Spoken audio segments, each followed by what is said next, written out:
Hi everyone, welcome to cell competitive English learning.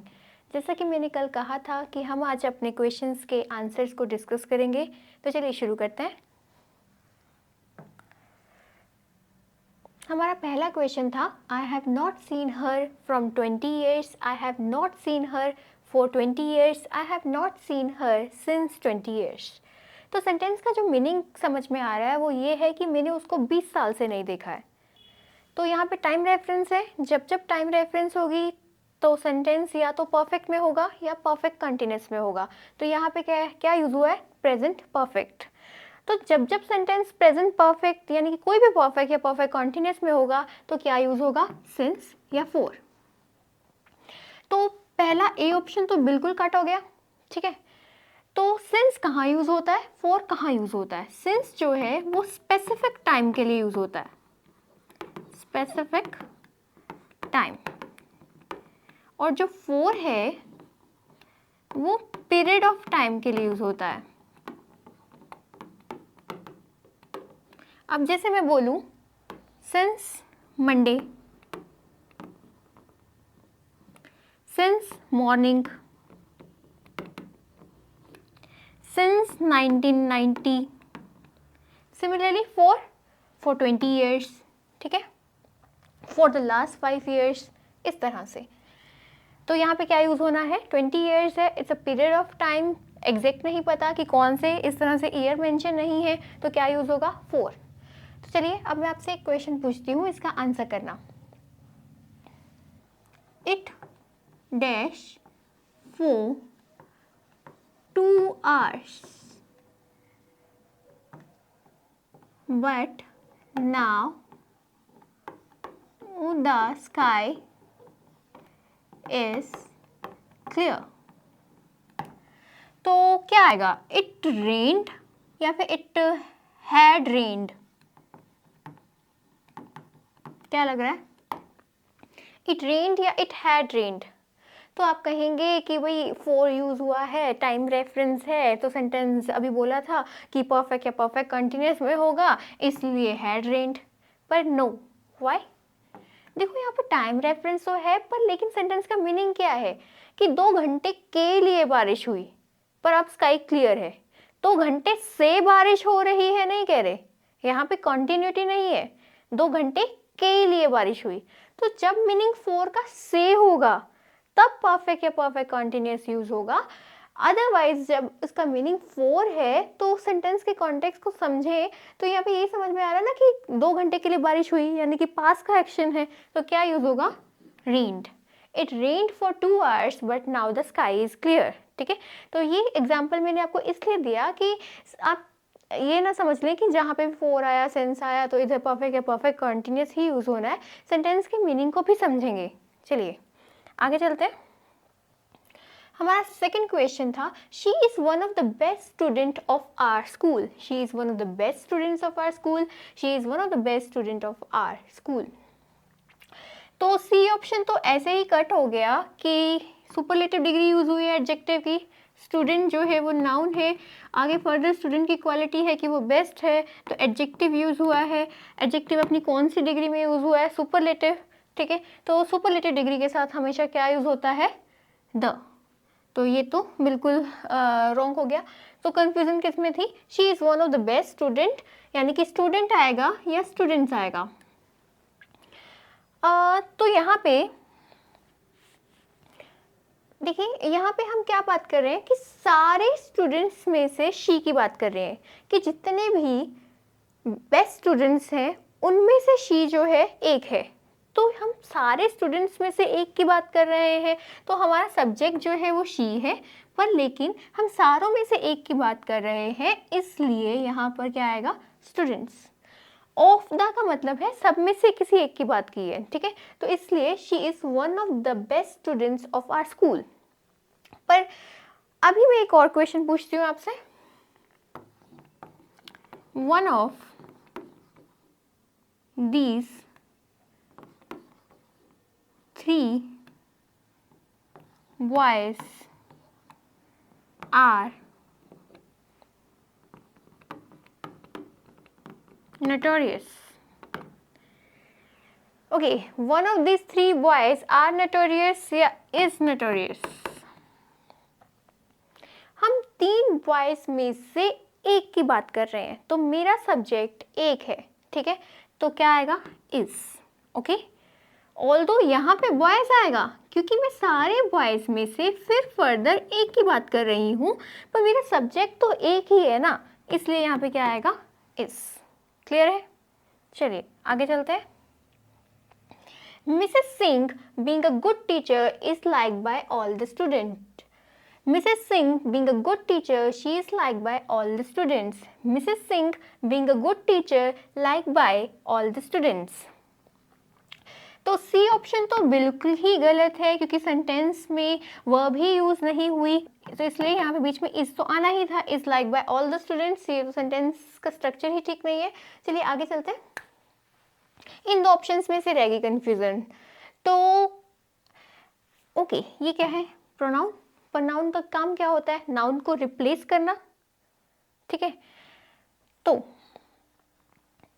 Pronoun जो है वो नाउन को रिप्लेस करता है, ना कि नाउन के साथ आता है। यहाँ तो नाउन के साथ ही आ रहा है क्योंकि इस सेंटेंस में कहीं पे भी ऐसा नहीं है कि यहाँ पे एंड यूज हुआ हो या यहाँ पे फुल स्टॉप लग के सेकंड सेंटेंस बन रहा हो। मिसेस सिंह जो है वो मेरे पूरे सेंटेंस का सब्जेक्ट है, तो फिर शी दोबारा से यूज़ करने की ज़रूरत नहीं है। तो करेक्ट सेंटेंस क्या होगा, Mrs Singh being a good teacher is like by all the students. जो यहाँ पे रूल यूज़ हो रहा है वो ये है कि प्रोनाउन नाउन को रिप्लेस करता है, ना कि नाउन के साथ यूज़ होता है। मिसेस सिंह पूरे सेंटेंस का सब्जेक्ट है, कहीं पे भी बीच में फुल स्टॉप नहीं आ रहा या कोई कंजंक्शन नहीं आ रही, इसलिए हमें प्रोनाउन की ज़रूरत नहीं है। मिसेस सिंह ही पूरे सेंटेंस का सब्जेक्ट है। चलें आगे। फोर्थ क्वेश्चन था, neither of the four sons looked after his father. Neither of the four sons looked after his father.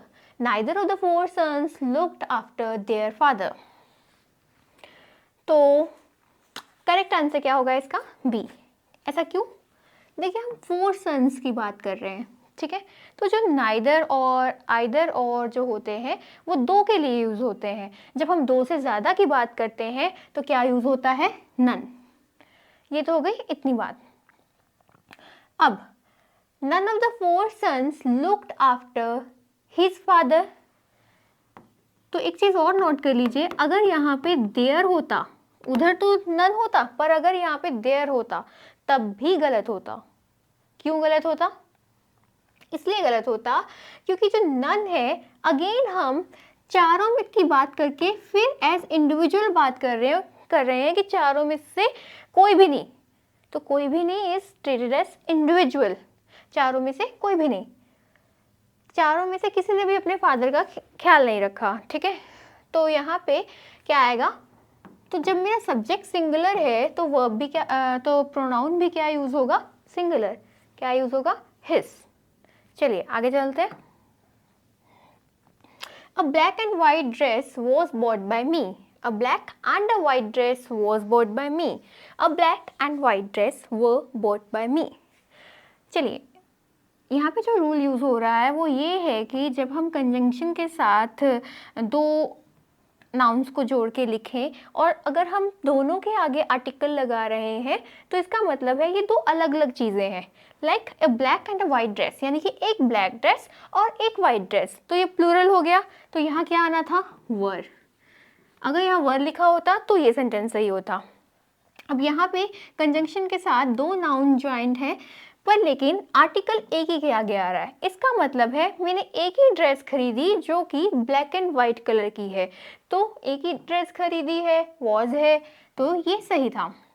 नीचे वाले में क्या दिक्कत थी, अ ब्लैक एंड वाइट ड्रेस, यहाँ पे भी अ ब्लैक एंड वाइट यानी कि एक ही ड्रेस है, तो यहाँ क्या आना है, वॉज। ठीक है, चलिए आगे चलते हैं। रूल समझ में आ गया होगा कि जब कंजंक्शन के साथ में दो नाउन्स ज्वाइंट हैं और आर्टिकल दोनों के आगे लगा है तो वो अलग अलग चीज़ें हैं, तो वर्ब जो है वो प्लूरल आएगी। ठीक है, एक ही के साथ आया है, पहले वाले के साथ आया है एक ही के साथ, तो इसका मतलब है कि वो एक ही चीज़ है, तो फिर क्या यूज़ होगा, वर्ब जो है वो सिंगुलर में यूज़ होगी। चलिए आगे चलते हैं। इंटरमीडिएट लेवल का पहला क्वेश्चन था, if I were rich I will help the poor, if I were rich I would help the poor, if I was rich I would have help the poor. तो ये conditional sentences होते हैं, उसमें से question है, ठीक है। ये कौन सा कंडीशनल है? ये सेकंड कंडीशनल है। यस, सेकंड कंडीशनल में हम एक अनरियल इमेजिनरी सिचुएशन की बात करते हैं, जैसे कि अगर मैं अमीर होती तो हेल्प करती, यानी कि अभी अमीर नहीं हूँ, हेल्प अगर होती तो करती, ठीक है। तो इमेजिन कर रहे हैं, जहाँ जहाँ जब जब इमेजिनेशन होगी तब तब आई के साथ जो है, वैसे आई के साथ क्या यूज़ होता है, वॉज यूज़ होता है, पर इमेजिनेशन वाले सेंटेंस में आई के साथ वर लगाया जाता है, ठीक है। तो वर वाला ये तो वैसे ही गलत हो गया। चलिए, if I were rich I will help the poor, if I were rich I would help the poor. तो ये कौन सा कंडीशनल है? ये सेकंड कंडीशनल है, और सेकंड कंडीशनल का रूल है कि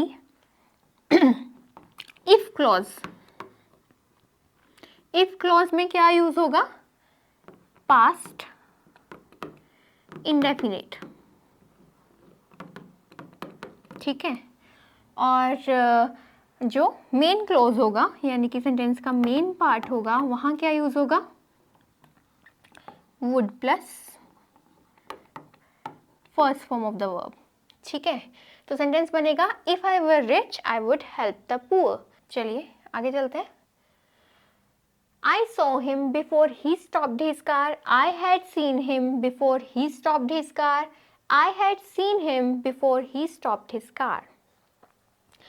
तो यहाँ पे जो रूल यूज़ हो रहा है वो ये है कि अगर पास में एक के बाद एक एक्शन हुआ है, तो जो एक्शन पहले हुआ है उसमें क्या यूज़ होगा? पास्ट परफेक्ट, ठीक है, पहले वाले एक्शन में। और सेकंड वाले एक्शन में क्या यूज होगा? Past simple.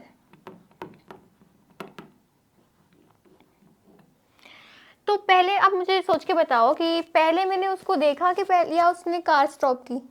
तो पहले मैंने उसको देखा, है ना, फिर उसने कार स्टॉप की, तो इस वाले पार्ट में क्या यूज होना है? Past perfect. उस वाले पार्ट में क्या यूज होना है?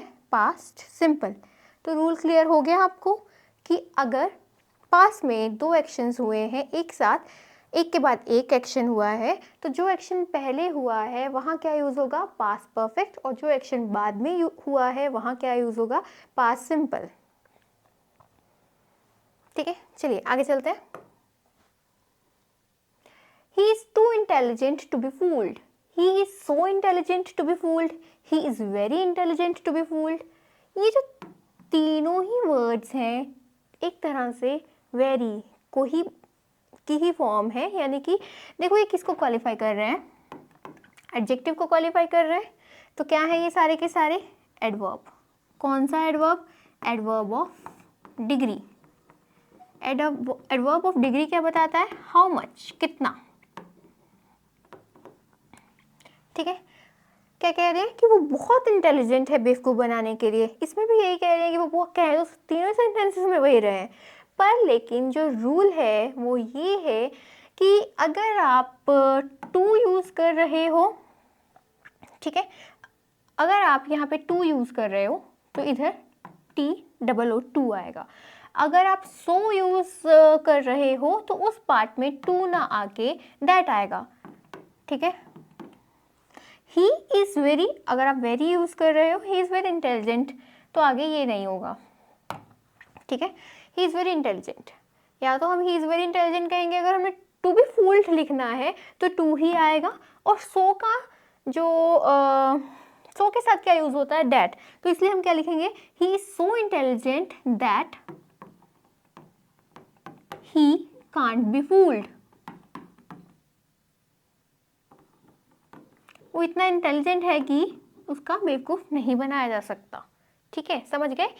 जब इस साइड टू है तो इधर क्या यूज़ होगा? टू है। ये वेरी की ही फॉर्म्स, मतलब फॉर्म्स कहने का मतलब सारे इंडिकेट वेरी को ही कर रहे हैं। एडवर्ब ऑफ डिग्री है, हाउ मच को बता रहे हैं, कितना, बहुत, ठीक है।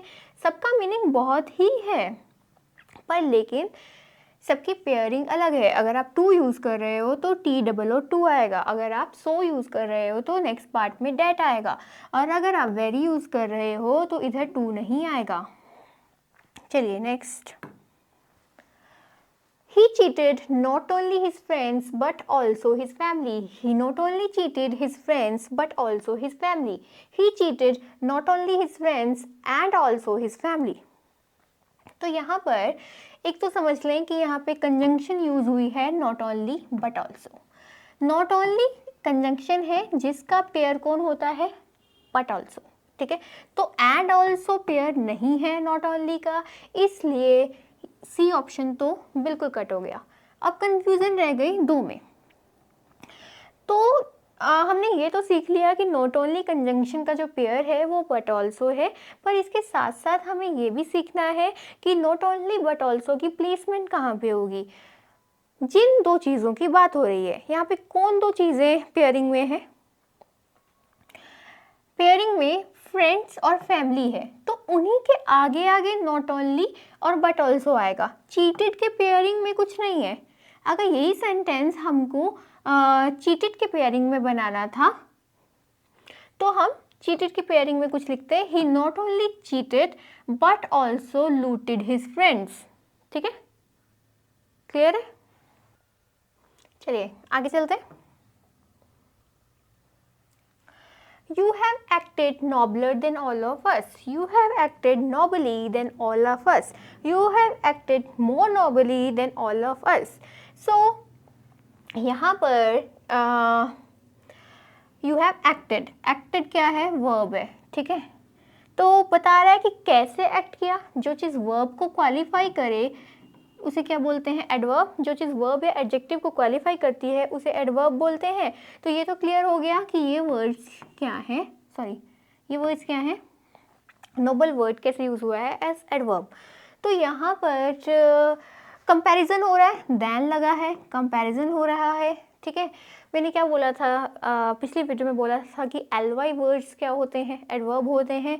तो नॉबलर तो किसी एंगल से नहीं आ सकता क्योंकि नॉबलर तो एडजेक्टिव की सेकंड डिग्री है, ठीक है, कंपैरेटिव डिग्री है। तो ये ऑप्शन तो बिल्कुल कट हो गया क्योंकि इसने यहाँ पे एडजेक्टिव यूज़ किया है। तो नॉबली सही है, नॉबली सही है, पर कंपैरिजन होने की वजह से हम यहाँ पर क्या लगाएंगे, मोर, कंपैरिजन को इंडिकेट करने के लिए। अगर आप सिंपल कह दोगे you have acted nobly than all of us, तो देन तो आया पर कंपैरिजन नहीं हुआ, तो कंपैरिजन को इंडिकेट करने के लिए हम मोर लगा रहे हैं। और यहाँ पे ये एडवर्ब ऑफ कौन सा है, adverb of manner, adverb of manner जो किसका आंसर करता है, हाउ ही एक्टेड नॉबली। चलिए next. Police officers sent to the location and every nook and corner was thoroughly checked. Police officers were sent to the location and every nook and corner was thoroughly checked. Police officers were sent to the location and every nook and corner was thoroughly checked. तो sentence का meaning हमें क्या समझ में आ रहा है कि police officers को लोकेशन पर भेजा गया और उन्होंने हर एक नूक एंड कॉर्नर को अच्छे से चेक किया, ठीक है, केयरफुली चेक किया। तो पुलिस ऑफिसर्स को भेजा गया, तो पुलिस ऑफिसर्स हमारा क्या है, ऑब्जेक्ट है, ठीक है। तो ऑब्जेक्ट अगर सेंटेंस में आगे है तो यानी कि सेंटेंस मेरा क्या है, पैसिव फॉर्म में है। तो पुलिस ऑफिसर्स क्या आएगा, वर सेंट। जहाँ जहाँ वर सेंटेंस है यानी कि ये भी ठीक हो सकता था, ये भी, ए तो बिल्कुल ही कट हो गया, सेंट। किसी ने भेजा, जिसने भेजा उसने एक्शन परफॉर्म किया यानी कि वो सब्जेक्ट था, पर लेकिन मेरे सेंटेंस में ऑब्जेक्ट आगे है तो यानी कि ये पैसिव सेंटेंस है। पैसिव सेंटेंस किस में बनेगा, जैसे मैं बोलूँ DIG sent the police officers, तो DIG ने एक्शन परफॉर्म किया, ये एक्टिव सेंटेंस है। अगर मुझे इसी को पैसिव में बनाना है तो कैसे लिखेंगे, police officers were sent by the DIG। समझ में आया। तो अगर आपको सिंपल ऐसे आता है इस एक्टिव का पैसिव बना दो, वो तो इजी है, पर अगर डायरेक्ट सेंटेंस आया है और उसको पहचानना है कि ये पैसिव फॉर्म में है, वो थोड़ा सा ट्रिकी है, तो इसकी प्रैक्टिस होनी चाहिए। चलिए देखते हैं। And every nook and corner was thoroughly checked. तो एवरी नूक एंड कॉर्नर, अब एक्शन पुलिस ने परफॉर्म किया, अगेन किस पे परफॉर्म किया, एवरी नूक एंड कॉर्नर पे। तो एवरी नूक एंड कॉर्नर फिर आगे है, यानी कि मेरा नेक्स्ट पार्ट भी किस में है, पैसिव में है। तो क्या आएगा, nook and corner was thoroughly checked. ठीक है, police checked every nook and corner thoroughly, तो ये किस में हुआ, एक्टिव में। Every nook and corner was thoroughly checked by the police, तो किस में हुआ, पैसिव में। इसलिए यहाँ पे वॉज आना था, यहाँ वॉज नहीं था, इसलिए गलत हो गया। चलिए आगे चलते हैं। I was confident of me winning the contest. I was confident of my winning the contest. I was confident of I winning the contest. चलिए तो यहाँ पे confident क्या है, I was confident. I was confident. Confident यहाँ पे कैसे use हुआ है, as compliment. ओके, या फिर हम कह सकते हैं adjective as what? Adjective as predicatively. ये मैंने अपनी लास्ट वीडियो में बताया था। चलिए आगे चलते हैं। तो यहाँ पे विनिंग का एक्शन तो नहीं परफॉर्म हो रहा है ना, विनिंग की हम कैसे बात कर रहे हैं। तो चलिए मैं आपके सामने एक एग्जांपल रखती हूँ। Cycling is a good exercise. Alright, cycling is a good exercise. She is cycling. जो साइक्लिंग है वो कैसे यूज हुआ है कि वो साइक्लिंग कर रही है, एक्शन परफॉर्म हो रहा है यहाँ पे, तो ये वर्ब है। यहाँ पर साइक्लिंग की मैं यहाँ पे साइक्लिंग का एक्शन परफॉर्म नहीं हो रहा, पर first form of the verb plus ING तो है। पर जब first form of the verb plus ING verb का काम ना करके नाउन का काम करे, ठीक है, सब्जेक्ट का काम करे, तो उसे क्या बोलते हैं, जिरेंट। तो यहाँ पे भी विनिंग का कोई एक्शन तो परफॉर्म नहीं हो रहा ना, तो विनिंग यहाँ पर क्या है, जिरेंट। समझ में आया, ठीक है। तो जिरेंट, जिरेंट के आगे जो प्रोनाउन यूज होगा तो वो कौन सा होगा, पोजेसिव प्रोनाउन होगा। मी क्या है, ऑब्जेक्टिव प्रोनाउन, जैसे आई helped her, she helped me. तो आई जो है वो सब्जेक्टिव फॉर्म में है प्रोनाउन, और हर जो है ऑब्जेक्टिव फॉर्म में है। शी जो है सब्जेक्टिव फॉर्म में है, मी जो है ऑब्जेक्टिव फॉर्म में है। ठीक है, तो objective form cut, subjective form cut, किस फॉर्म में यूज होगा, जिरेंट के आगे अगर प्रोनाउन यूज कर रहे हैं, पॉजेसिव फॉर्म में। कौन सी form, possessive form. Possessive form जो पोजेशन को इंडिकेट करे, जैसे मैं बोलूं दिस इज माई बुक, यानी जो ओनरशिप को इंडिकेट करे कि ये मेरी किताब है। तो मैं अपनी जीत को लेके श्योर थी, आई वॉज कॉन्फिडेंट। ठीक है, I was confident of my winning the contest. Similarly चलिए एक क्वेश्चन डिस्कस करते हैं। जैसे मैं बोलूं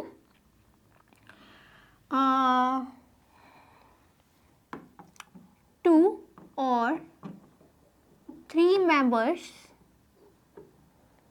objected to dash joining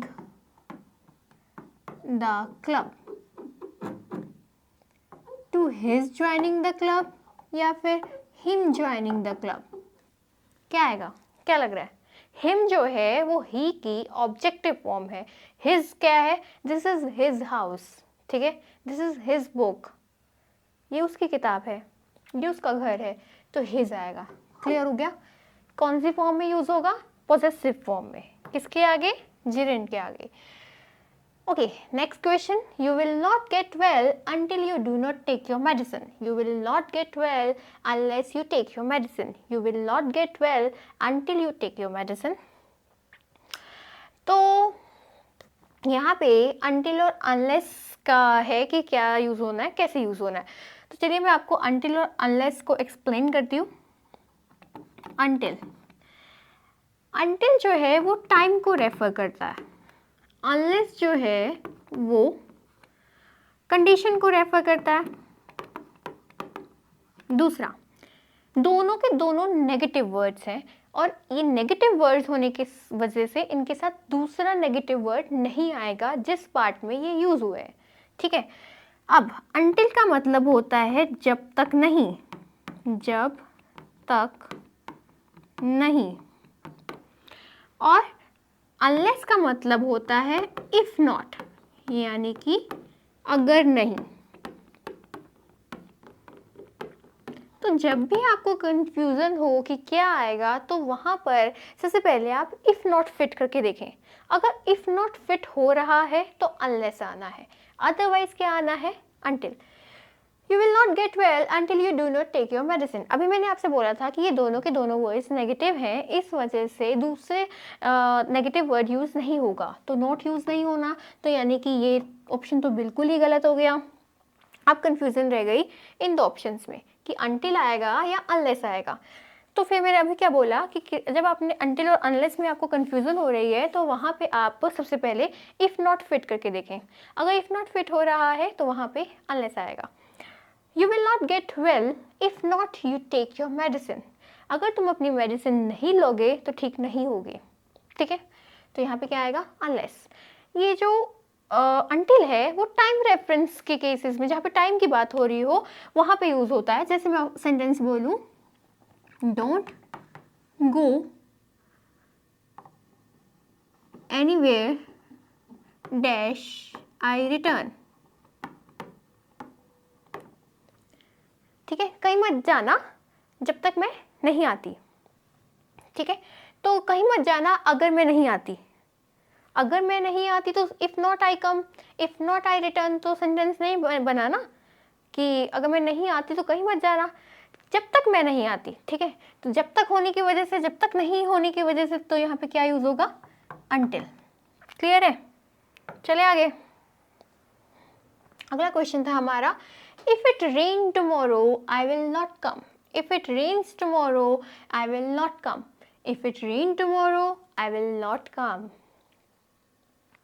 तो ये भी कंडीशनल सेंटेंसेस का पार्ट है। ये फर्स्ट कंडीशनल है।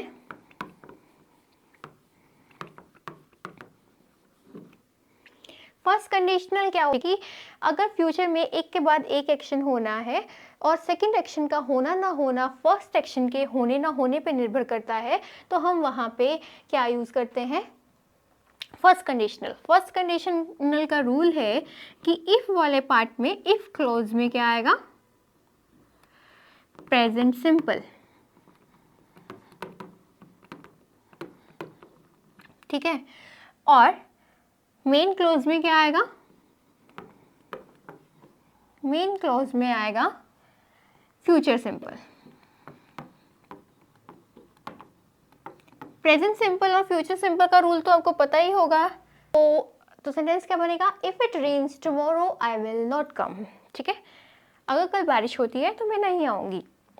तो मेरा आना ना आना किस पे निर्भर करता है, कंडीशन क्या है, बारिश होना ना होना, बारिश होना, इफ इट रेन्स टुमारो। तो कंडीशन वाले पार्ट में क्या यूज़ होगा, प्रेजेंट सिंपल। चलिए मैं एक सेंटेंस लिखती हूँ, if I will come to Delhi I will meet you. तो दोनों ही एक्शंस फ्यूचर के हैं कि जब मैं दिल्ली आऊँगी तो मैं तुम्हें मिलूँगी। तो मेरा मिलना ना मिलना दिल्ली आने ना आने पे निर्भर करता है।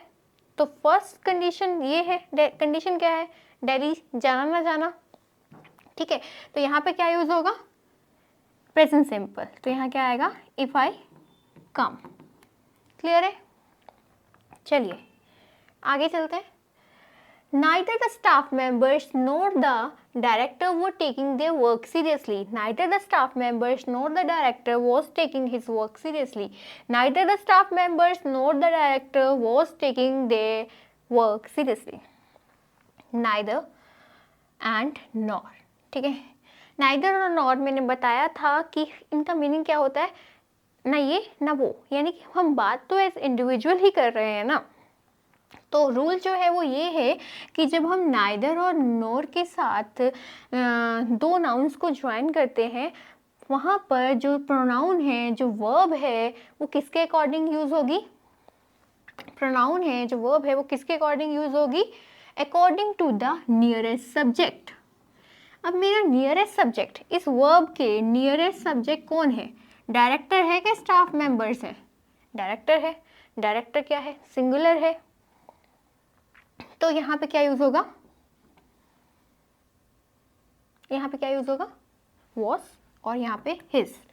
तो यहाँ पर वॉज तो ठीक था, देयर कैसे? ये गलत हो गया, ठीक है। यहाँ पे वर गलत है, देयर गलत है, ये तो बिल्कुल ही गलत है, ठीक है, सारे गलत है। आंसर सही कौन सा है? वॉज और हिज। क्लियर हुआ कि नाइदर और नॉर के साथ में जो सेंटेंस में प्रोनाउन और आगे वर्ब यूज होगी वो according to the nearest subject होगी। अगर नियरेस्ट सब्जेक्ट प्लूरल है, अगर इसी सेंटेंस में मैं डायरेक्टर को आगे ले आऊँ और स्टाफ मेंबर्स को पीछे ले जाऊँ तो वहाँ पर क्या यूज होगा? वर और देयर। क्लियर हुआ? चलिए आगे चलते हैं। एडवांस लेवल का पहला क्वेश्चन है हमारा, I am not one of those who will trust everyone whom I meet. I am not one of those who will trust everyone whom they meet. I am not one of those who will trust everyone who I meet. तो यहाँ पर ये जो who है वो क्या है? ये है रिलेटिव प्रोनाउन। रिलेटिव प्रोनाउन क्या होता है? जो कंजंक्शन का काम करता है, यानी कि सेंटेंस के दो पार्ट्स को जोड़े, उसे बोलते हैं रिलेटिव प्रोनाउन। कौन कौन से होते हैं? हु, विच और दैट। तो रूल जो है वो ये है कि रिलेटिव प्रोनाउन जब एक सब्जेक्ट को एक वर्ब से जोड़ता है तो आगे का जो सारा सेंटेंस होता है वो रिलेटिव प्रोनाउन के एंटीसीडेंट के अकॉर्डिंग चलता है। चलिए अब इस एंटीसीडेंट वर्ड को डिस्कस करते हैं कि एंटीसीडेंट क्या होता है। Antecedent, antecedent is that word which give meaning to the word which replaces it. यानी कि एंटीसीडेंट वो वर्ड होता है जो उस वर्ड को मीनिंग देता है जो उसे रिप्लेस करता है। इसको मैं एक सिंपल सेंटेंस में समझाती हूँ। Ram is an honest man. He is liked by everyone. तो यहाँ पर ये जो ही है वो अपना मीनिंग किससे ग्रैस्प कर रहा है? किससे प्राप्त कर रहा है अपना मीनिंग? राम से। हमें कैसे पता लगा कि ही कौन है? राम से। तो Ram is the antecedent of he. तो यहाँ पे भी हम क्या समझा रहे थे? जब जब रिलेटिव प्रोनाउन किसी सब्जेक्ट को किसी वर्ब से जोड़ेगा तो आगे का पूरा सेंटेंस उस रिलेटिव प्रोनाउन के एंटीसीडेंट के अकॉर्डिंग चलेगा। समझ में आया? तो पूरा सेंटेंस किसके अकॉर्डिंग चलेगा? दोज के अकॉर्डिंग। इसीलिए यहाँ पर क्या आएगा? दे आएगा। इसीलिए हमारा सेंटेंस क्या सही था? B. I am not one of those who will trust everyone whom they meet. आप इस सेंटेंस के मीनिंग को भी समझें तो क्या कह रहा है कि मैं उनमें से नहीं हूँ जो जिससे भी मिले उसी पे विश्वास कर लें, जो जिनसे भी मिले उन्हीं पे विश्वास कर लें, जिनसे भी उन्हीं पे, यानी कि प्लूरल में तो बात हो रही है। तो इसीलिए यहाँ पर क्या आएगा? दोस और दे। चलिए मैं आपको एक सेंटेंस लिख के देती हूँ। She is one of the kindest, बताइए क्या आएगा? women, MAN या MEN, क्या लग रहा है क्या आएगा? that has या have ever lived on this earth. अभी हमने ये रूल किया था वन ऑफ द वाला, तो बताइए वन ऑफ के बाद में जो नाउन आता है वो कैसे यूज होता है प्लूरल में? कि जितनी भी काइंडेस्ट विमेन है, विमेन इस धरती पर रही, उनमें से वो एक है। जितनी भी, यानी कि सारी की बात कर रहे हैं तो प्लूरल में यूज होगा MEN। ठीक है, अब आते हैं डैट पे। डैट मैंने पहले ही बताया, यहाँ पे सेंटेंस के दो पार्ट्स को जोड़ रहा है, तो क्या है, रिलेटिव प्रोनाउन, यानी कि कंजंक्शन का काम कर रहा है। तो रिलेटिव प्रोनाउन जब एक सब्जेक्ट और वर्ब को जोड़े, हैज़ या हैव आएगा, वर्ब को जोड़े, तो पूरा सेंटेंस आगे का उस रिलेटिव प्रोनाउन के एंटीसीडेंट के अकॉर्डिंग चलता है। यहाँ पे एंटीसीडेंट डैट का कौन है, विमेन, क्योंकि डैट को मीनिंग कौन दे रहा है, विमेन। डैट किसके लिए यूज हुआ है, विमेन के लिए। तो एंटीसीडेंट हमारा क्या है, प्लूरल में, इसलिए यहाँ पे भी क्या आएगा, plural, have ever lived on this earth. क्लियर है? चलिए आगे चलते हैं। नेक्स्ट क्वेश्चन है हमारा, I am used to sleep late at night. I am used to sleeping late at night. I used to sleep late at night. तो यहाँ पर used to तो गलत है कि डी यूज़ होगा ना, used to यूज़ होता है, और ये किसको इंडिकेट करता है, पास्ट हैबिट को। अगर यहाँ पे डी लगा होता तो ये सेंटेंस सही होता कि मैं रात को लेट सोने की आदी थी, यानी कि कोई हैबिट पास में थी, अब नहीं। पर पहले डिस्कस कर लेते हैं कि यूज टू है क्या। यूज टू है marginal auxiliary verb. Marginal auxiliary verb क्या होता है, मार्जिनल ऑक्सिलरी वर्ब वो मॉडल होता है जो हेल्पिंग वर्ब के साथ साथ कोई और काम भी करे। ठीक है, वैसे तो मॉडल्स जो हैं वो हेल्पिंग वर्ब का ही काम करते हैं, जैसे कैन हो गया, कुड हो गया, मे हो गया, माइट हो गया, ये सारे सिर्फ और सिर्फ हेल्पिंग वर्ब का काम करते हैं। पर कुछ ऐसे मॉडल्स जो हेल्पिंग वर्ब होने के साथ साथ कोई और काम भी करते हैं, उनको क्या बोलते हैं, मार्जिनल ऑक्सिलरी वर्ब। तो ऐसे कौन से हैं, नीड, डेयर और use to. Use to helping verb होने के साथ साथ एडजेक्टिव का भी काम करता है, किसी सेंटेंस में एज हेल्पिंग वर्ब, किसी सेंटेंस में एज एडजेक्टिव। चलिए यहाँ पे डिस्कस करते हैं, आई यूज टू स्लीप। तो इस सेंटेंस में स्लीप क्या है, मेन वर्ब, तो यूज टू कैसे यूज हुआ है, एज हेल्पिंग वर्ब। ठीक है, अब इन दो सेंटेंस में आते हैं। I am use to sleeping, तो आई की क्वालिटी है कि वो यूज टू थी, तो यहाँ पर यूज टू कैसे यूज हुआ है, एज एडजेक्टिव। समझ गए कि ये मार्जिनल ऑक्सिलरी वर्ब क्यों है, कि कभी एज हेल्पिंग वर्ब काम करता है, कभी एज एडजेक्टिव। अब आते हैं इनमें से सही कौन सा है। तो रूल जो है वो ये है, जब कभी भी verb plus use to use होगा तो उसके आगे क्या आएगा, जिरेंड। जिरेंड अब अभी हम थोड़ी देर पहले पढ़ के आए हैं, यानी कि first form of the verb plus ing। Okay, तो I am use to sleeping late at night. ठीक है, तो यहाँ पर वर्ब पहले वर्ब आई है, फिर use to as adjective use हो रहा है, इसलिए यहाँ पे क्या आएगा, तो इस सेंटेंस में पहले क्या है, यूज टू के आगे वर्ब यूज हो रही है, और यूज टू कैसे काम कर रहा है, एज एडजेक्टिव। ठीक है, तो यहाँ पर हम क्या यूज़ करेंगे, जिरेंट, तो यानी कि स्लीपिंग आएगा, इसीलिए हमारा ये सेंटेंस सही था। ओके, आपने एक और पॉइंट नोटिस किया कि जब हम यूज टू यूज़ करते थे तो वो पास्ट हैबिट को इंडिकेट करता था, पर अब यहाँ पे एम लगा होने की वजह से ये प्रेजेंट हैबिट को इंडिकेट कर रहा है कि मैं रात को लेट सोने की आदी हूँ। I am use to. Use to अब यहाँ पे पास्ट हैबिट नहीं है, प्रेजेंट हैबिट है, आई एम यूज टू।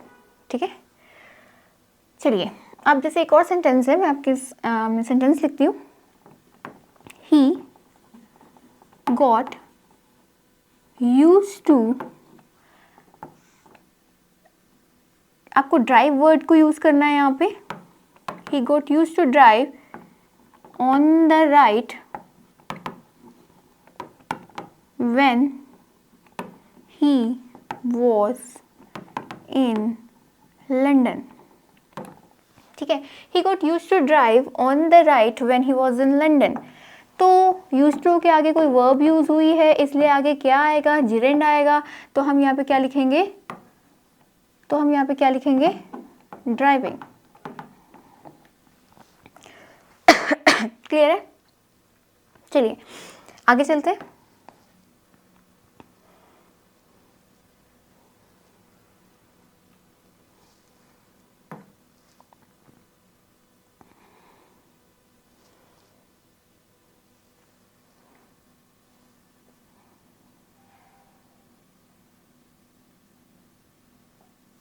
क्लियर है?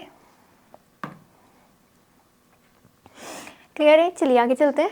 नेक्स्ट सेंटेंस है हमारा, she was torn between her career and, हमें डोमेस्टिक को वर्ड को यहाँ पे यूज़ करना था। तो डोमेस्टिक वर्ड है क्या? एडजेक्टिव। एडजेक्टिव यूज़ करने के लिए तो यहाँ पे नाउन होना चाहिए, ठीक है, उसके आगे यानी कि यहाँ पे नाउन होना चाहिए था। अगर यहीं पर लाइफ वर्ड लिखा होता तो हम डोमेस्टिक वर्ड यहाँ पे लिख सकते थे। कौन सी लाइफ? Domestic life. तो यहाँ पे एडजेक्टिव आ जाता, पर हमारा सेंटेंस यहीं पे ख़त्म हो रहा था, तो यानी कि मुझे नाउन यूज़ करना था, एब्स्ट्रैक्ट नाउन, ठीक है। तो डोमेस्टिक का एब्स्ट्रैक्ट नाउन क्या होगा?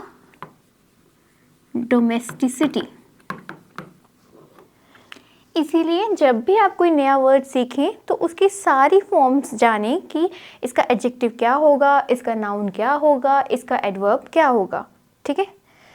तो ये थे हमारे क्वेश्चंस और उनकी एक्सप्लेनेशन। उम्मीद करती हूँ आपको आज का सेशन पसंद आया होगा और बहुत कुछ नया सीखने को मिला होगा। अगर कहीं कोई कन्फ्यूज़न रह गई है तो परेशान ना हो, क्योंकि ये रैंडम क्वेश्चंस थे तो इनकी एक्सप्लेनेशन भी रैंडम थी, कहीं से भी कोई भी रूल। पर मुझे पूरा विश्वास है कि जब हम हर टॉपिक को डिटेल में करेंगे और टॉपिक वाइज करेंगे तो कहीं कोई कन्फ्यूज़न नहीं रहेगी। तो मिलते हैं अगली वीडियो में, लेकिन जाने से पहले, जिसने रातों से है जंग जीती, सुबह सूर्य बनकर भी है वही चमका।